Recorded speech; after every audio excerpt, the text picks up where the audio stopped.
Olá pessoal, tudo bem com vocês? Estimo que sim.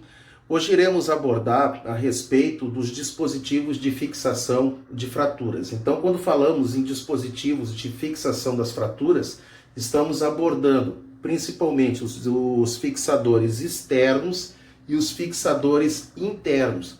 E aí vamos comentar um pouquinho a respeito da biomecânica desses dispositivos, ou seja, o que eles favorecem na consolidação da fratura, tá? Então, será que eles favorecem uma consolidação primária, uma consolidação secundária? Vamos definir o que seria uma consolidação primária e uma consolidação secundária. E aí depois vamos abordar também o que esses dispositivos de fixação eles favorecem para o tratamento fisioterapêutico, para a função do fisioterapeuta. Então vamos lá. Primeiramente, eu selecionei algumas ferramentas aqui, alguns dispositivos de fixação externa. Eu começo com o nosso fio de Kirchner, que de fio não tem nada, tá? Ele é construído de aço pontiagudo, extremamente pontiagudo, e a colocação dele é percutânea. Então é um dispositivo que é utilizado em fraturas de metacarpos, fraturas de olecrano, principalmente utilizando as chamadas bandas de cerclagem ou banda em 8, utilizado também em fraturas de patela, também utilizando as bandas de cerclagem, as bandas em 8. E o que acontece? É um tipo de dispositivo de fixação das fraturas que favorece a uma consolidação secundária. Então precisamos primeiramente definir o que é uma consolidação primária e o que é uma consolidação secundária. Muito bem, as consolidações primárias são aquelas que não favorecem a formação de calo ósseo, ou quando forma é um calo muito pequeno, algo que chamamos de uma ossificação endosteal. Ou seja, é aquela ossificação que ela começa de dentro para fora do osso. Essa é uma consolidação primária, é aquela que não favorece a formação de calo ósseo. As consolidações secundárias, por sua vez, é justamente o contrário, elas favorecem a formação do calo ósseo.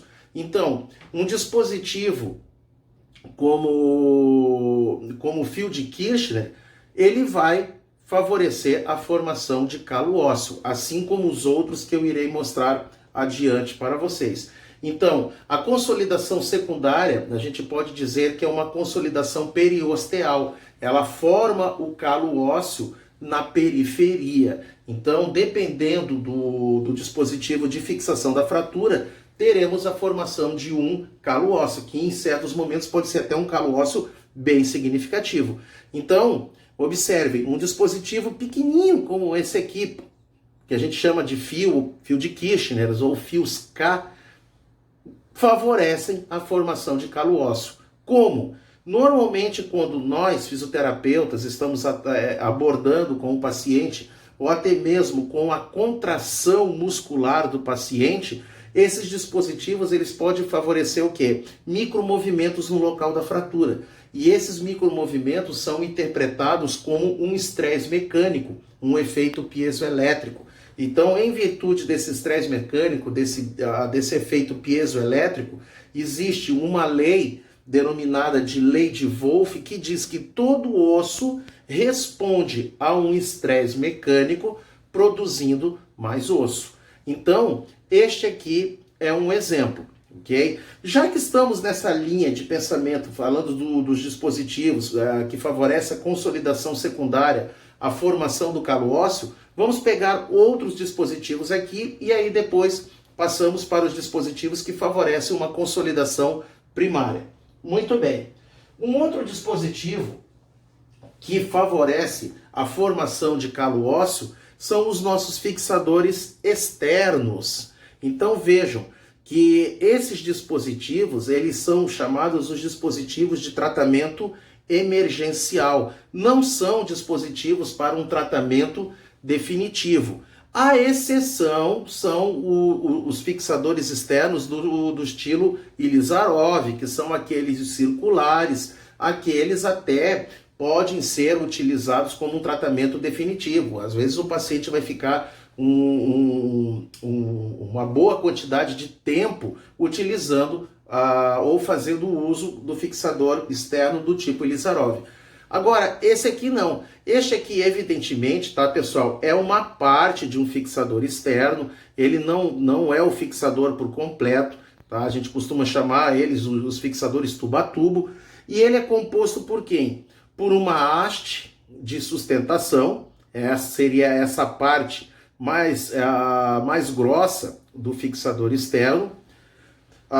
Os locais aonde será inserido os parafusos Chans, que já vamos comentar a respeito dele, tá? Observem que ele aqui ele é extremamente articulado, então temos aqui um parafuso, uma porca, e vejam que o ortopedista ele consegue movimentar, coloca o parafuso Chans nesse orifício, e aí ele vai ser posicionado no osso conforme a necessidade. Então vejam, temos aqui então o parafuso Chans, tá? Então ele é um parafuso, eu não sei se a câmera vai focar, tá? Mas veja, ele é composto por roscas, tá? E é justamente essa parte que será inserida no osso. Então vejam, essa parte que vai ser inserida no osso, ok? Vai estabilizar a fratura. Isso, quando eu estava supervisionando estágio em hospitais, eu voltava e meio, pegava aluno, observava alunos preocupados que eles tinham pacientes com fixadores externos, olhavam o raio-x e às vezes a fratura encontrava-se desalinhada. E eles ficavam preocupados, mas como que deixar a fratura desalinhada? A questão é o seguinte, tá, pessoal? É que esse tipo de dispositivo, como eu já falei, é um tratamento provisório, ele é emergencial, é para estabilizar a fratura. Depois, irá ser pensado num outro tipo de dispositivo, ok? Então, o fixador externo, ele tem algumas vantagens. Ele favorece para nós fisioterapeutas a mobilização precoce, favorece de forma mais fácil assim para o pessoal da enfermagem proceder com os curativos do paciente, ok? E voltando de novo para a nossa ação como fisioterapeutas, um dispositivo desse daqui, do momento que ele está no local da fratura, ele, como eu já mencionei anteriormente, ele favorece a mobilização precoce. A fratura ela está estabilizada por esse dispositivo. Então, você pode já trabalhar um exercício isométrico, você já pode trabalhar, dependendo até, um exercício isotônico, ok? Sem medo, sem risco de será que vai causar uma lesão? Será que vai quebrar esse dispositivo? Não quebra, tá, gente? Isso aqui é titânio, é aço, é bem forte, tá? E o que acontece? É um dispositivo também que favorece a consolidação secundária. Então, efeito pisoelétrico, estresse mecânico, lei de Wolff, favorece a formação de calo ósseo. Então, quanto maior for a nossa mobilização com o paciente, você favorece, com esse dispositivo aqui, a formação de calo ósseo. Então, um fixador externo. Um outro exemplo, hastes intramedulares, ok? Então, as hastes intramedulares são utilizadas em fraturas de ossos longos, ok? Como fêmur, tíbia, húmero, ok? Observe que o próprio nome já diz, se é uma haste intramedular, ela vai ser inserida aonde? Dentro do canal medular do osso. Supondo que a minha mão fosse o osso, ela vai ser inserida dentro desse canal medular. Essa aqui que eu estou usando, observem que uma vez introduzida no canal medular, ela apresenta orifícios de fixação, tanto proximal quanto distal, ok? Justamente para que esse dispositivo ele fique fixado no canal medular ósseo. Muito bem, gente. Então, o que acontece? Esse também é um dispositivo biomecânico de tratamento das fraturas que favorece formação de calo ósseo. Por quê? Quando a gente começa a trabalhar a parte de contração isométrica ou até mesmo isotônica no nosso paciente, uma vez ela introduzida no canal medular, ela começa, dependendo dos movimentos, a favorecer micromovimentos dentro do osso. E esses micromovimentos também vão gerar um estresse mecânico, e esse estresse mecânico, por sua vez, é transformado em quem? Em calo ósseo. O osso ele vai responder a esse estresse mecânico produzindo mais osso. Eu até esqueci de mencionar, tá, pessoal? Haste intramedular, fios de Kirchner, fixadores externos, eles favorecem, além da mobilização precoce, a descarga de peso precoce também. Então isso leva a crer que você pode começar já a estimular a descarga de peso no seu paciente. Lógico, dependendo, você vai ter que analisar a fratura, por isso que é importante o controle radiográfico, tá? Isso não significa dizer que você já vai colocar o paciente em pé e ele vai sair deambulando. Não, normalmente ele vai ser, esse paciente ele vai estar assistido também com um dispositivo auxiliar de marcha, um par de muletas, um andador, ok? Algo do gênero. Mas são dispositivos também que favorecem a nossa descarga de peso precoce.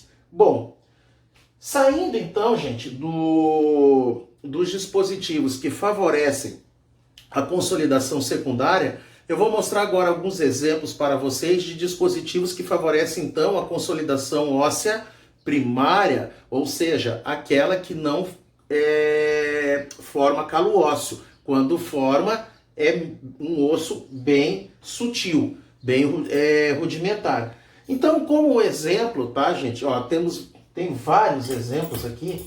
Deixa eu pegar algumas aqui.